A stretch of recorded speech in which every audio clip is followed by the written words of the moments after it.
Every sip of alcohol promises a moment, a mood shift, a laugh, a little weight off your shoulders. But here's the truth they never printed on the bottle. That temporary high, it's not free. And more often than not, you're trading tomorrow's peace for tonight's illusion.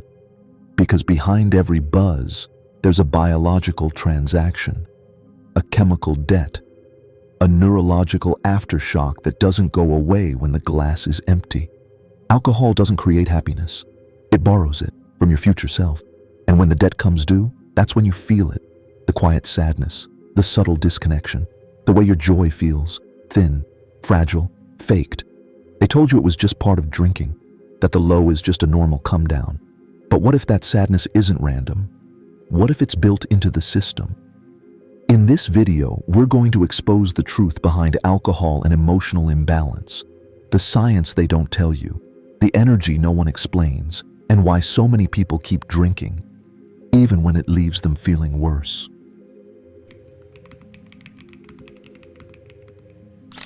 When you take your first drink, your brain lights up, not because alcohol is magical, but because it manipulates the reward circuitry you were born with. Within minutes, alcohol floods your brain with dopamine, the same chemical released when you laugh, fall in love, or achieve something meaningful. But here's the dark side. That flood is unnatural. It's not earned joy. It's synthetic stimulation. Your brain doesn't know the difference at first. It just thinks something amazing is happening, so it fires off the feel-good signals. But as the buzz fades, your brain goes into damage control. It says, "Whoa, that was too much dopamine, too fast. We need to fix that." So it lowers your baseline, reduces the natural release of dopamine, and slowly, over time, you feel less joy from things that used to make you happy. A sunset, a conversation, music hugs progress, even peace and quiet. Everything gets duller. So what do? You reach for another drink, not to feel amazing, but just to feel normal again. This is called neurochemical hijacking, and it gets worse. Alcohol doesn't just boost dopamine. It also affects GABA, your calm down chemical, and glutamate, your alertness signal. The result? While you're drinking, your brain slows. You feel loose, your anxiety drops. But later, GABA crashes, glutamate rebounds, and your body enters a state of chemical chaos. That's why you feel jittery down, foggy tired, but wired, emotionally raw. It's not just a hangover. It's withdrawal from the fake joy your brain thought was real. And if this cycle keeps going, your natural ability to feel joy on your own starts to die. Not because life is boring, but because your brain no longer trusts the real thing. It waits for the drink, and the longer it waits, the sadder it gets. You've had the drink, the laughter, the warmth, maybe even the confidence that seemed to come from nowhere. But then, the silence. A stillness that doesn't feel like peace, but like something missing. That's not random. It's not weakness. It's the emotional cost of chemical joy. See, when your dopamine crashes, your mood follows. But it's more than just a biological dip. It's a soul-level withdrawal. Because whether you know it or not, your body and your energy field are deeply intertwined. And when your brain experiences artificial euphoria, your energy body responds like it was just given a false light. It glows for a moment, then flickers out. And in that darkness, you feel low, unmotivated, lonely, even existentially sad. It's not just chemical, it's energetic. And the more you chase the buzz, the more your own natural radiance fades. You become dependent on something outside you to feel alive inside you. That's not just addiction, that's disempowerment. And here's the kicker. The more you do this, the less you remember what real joy feels like. Not the kind from a bottle, but the kind that rises from silence, connection, movement, truth. Because when you rely on the drink, You stop trusting your own spirit. You lose the muscle of inner peace, and over time, you forget it was ever there. If you're starting to see the pattern and feel the truth behind it, subscribe now, because this isn't just a video, it's a wake-up call your future self will thank you for. You are not just a body, you are frequency, a living signal made of thought, emotion, intention, and vibration. And like any finely tuned instrument, you need clarity to stay in harmony with yourself and the universe. But alcohol doesn't just blur your mind, it disrupts your field. Every human has an energetic body, known across traditions as the aura, the prana sheath, the subtle layers. And this field carries information about your emotions, your intuition, your alignment with purpose, your connection to spirit. When you're grounded and clear, this field flows freely. You feel intuitive, creative, alive. But alcohol creates static. It introduces a foreign vibration into your system, one that mutes your internal signals and distorts the natural rhythm of your soul. That's why after drinking, you might feel numb, uninspired, confused, uncentered. It's not just the hangover, it's disconnection. Many ancient traditions saw this clearly. The Vedic sages spoke of ojas, your vital essence. They warned that alcohol burns it away. Mystics across the world believed that consistent drinking created holes in your energetic shield, making you more vulnerable to fear, distraction, and even low-vibration entities. Not superstition, observation. Because when you're disconnected, you lose access to your higher guidance. You forget your inner compass, and you become easier to control. Your intuition, blurred. Your will, weak. Your dreams, fragmented. Your purpose, distant. You're still breathing, but you're not radiating. And that's exactly what alcohol was never meant to do, because the ancients understood. A drink could be sacred, but without intention, it becomes a trap.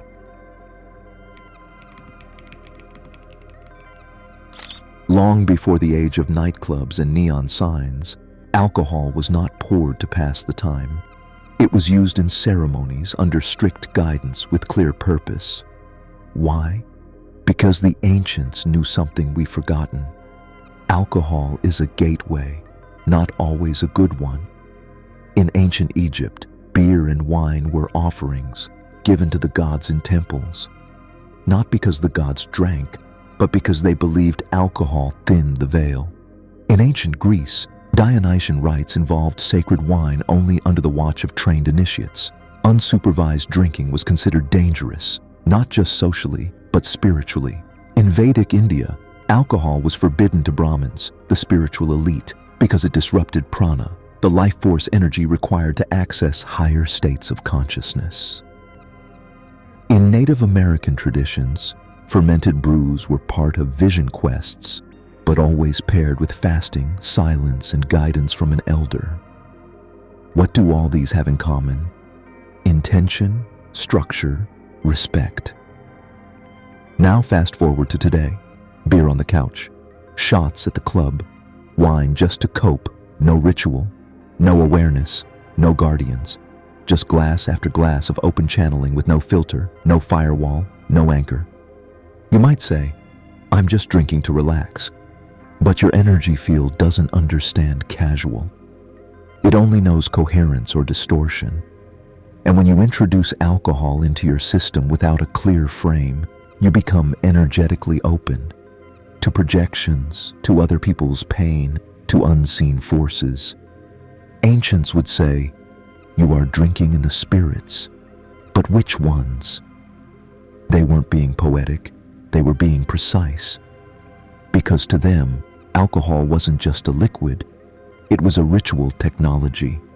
And using it without guidance was like opening a sacred book with no understanding of the language. You don't get magic, you get chaos. Today, drinking is everywhere. TV shows, music videos, advertisements, A constant stream of messages telling you it's normal, it's fun, you deserve it, everyone does it. And if you're not drinking, you're the weird one. But stop for a second, look around. If alcohol is about celebration, why does so much of it happen when people are in pain? After a breakup, after a long day, after bad news, after feeling empty. We don't drink to connect, we drink to escape. But the escape isn't working. Depression rates are rising. Anxiety is now the background music of daily life. And a growing number of people feel disconnected from themselves, even in rooms full of laughter. Could it be that what we've normalized is actually what's keeping us numb? Because here's what no one says out loud. We live in a culture of controlled sedation. A society where it's acceptable to be emotionally flat as long as you function. Where sadness is treated with distractions, not with healing. Where alcohol isn't a problem, it's a solution. But only if it helps you stay quiet. Because a person who drinks every weekend but shows up on Monday is more acceptable than someone who stops drinking and starts asking real questions. Like, why am I not happy? What am I running from? What would life feel like if I was fully awake? And that's the danger. Not that alcohol ruins your life in one night, but that it slowly numbs you enough that you stop noticing something is missing. You stop noticing you. And maybe that's the real cost. Not the hangover, but the way your spirit learns to stay quiet even when it's screaming. Let's be honest, no one drinks just for the taste. No one pours a glass hoping to destroy their brain, shut down their nervous system, or weaken their spirit. We drink because we're looking for something. Something just out of reach. Maybe it's connection. The sense of feeling seen, heard, understood. Maybe it's stillness. A break from the noise inside your head. Maybe it's courage. To say what you've been holding in, to feel what you've been afraid to feel. Or maybe, just maybe, it's the presence of your own self, the part of you that feels real, alive, vibrant. And here's the paradox. Alcohol mimics those things, but never delivers them. It gives you the illusion of connection, but weakens your ability to deeply bond. It gives you a moment of stillness, but scatters your nervous system after. It gives you temporary confidence, but erodes your inner power long term. It promises warmth, but builds walls between you and your real emotional fire. So what are we actually thirsty for? Stillness without sedation, joy without dependence, freedom without escape, spiritual connection without distortion. These things are possible. They've always been possible, but they don't come from the outside. They come from deep breath, clean space, conscious movement, silence, nature, vulnerability, truth. The rituals that don't cost you anything, but give you everything. That's why the ancient ones used alcohol only in sacred ways. They didn't need it daily, because they had other ways to access divinity, ways that didn't steal their clarity afterward. The question isn't whether alcohol works. It does, for a moment. The question is, what are you sacrificing to feel better right now? And is that trade really worth it? If you paused long enough to ask, you'd hear something. Not your craving, but your calling. So here you are, maybe a little quieter, maybe a little more awake. You've seen the science. You've felt the energy. You've remembered the truth that was always whispering beneath the noise. Alcohol doesn't make you happy. It just pauses the pain of being disconnected from yourself. But now you know. You don't need a bottle to feel whole. You need presence. You need honesty. You need to stop numbing what was never meant to be avoided, but understood. And the moment you do, you meet yourself. Not the version you show the world, but the real one. The one that remembers what joy feels like without substance. the one that doesn't need a buzz to feel divine. You came into this world complete, radiant, clear. That version of you is still here, waiting behind the next drink you choose not to take. And maybe that's the final ritual, not in what you pour, but in what you refuse to pour anymore. Because this time, you're not running, you're remembering. So now, I'll ask you this. Have you ever had a moment of clarity after drinking? A flash where your soul whispered, "This isn't who I am"? Drop it below. Let's talk about what's real. Someone out there is reading and healing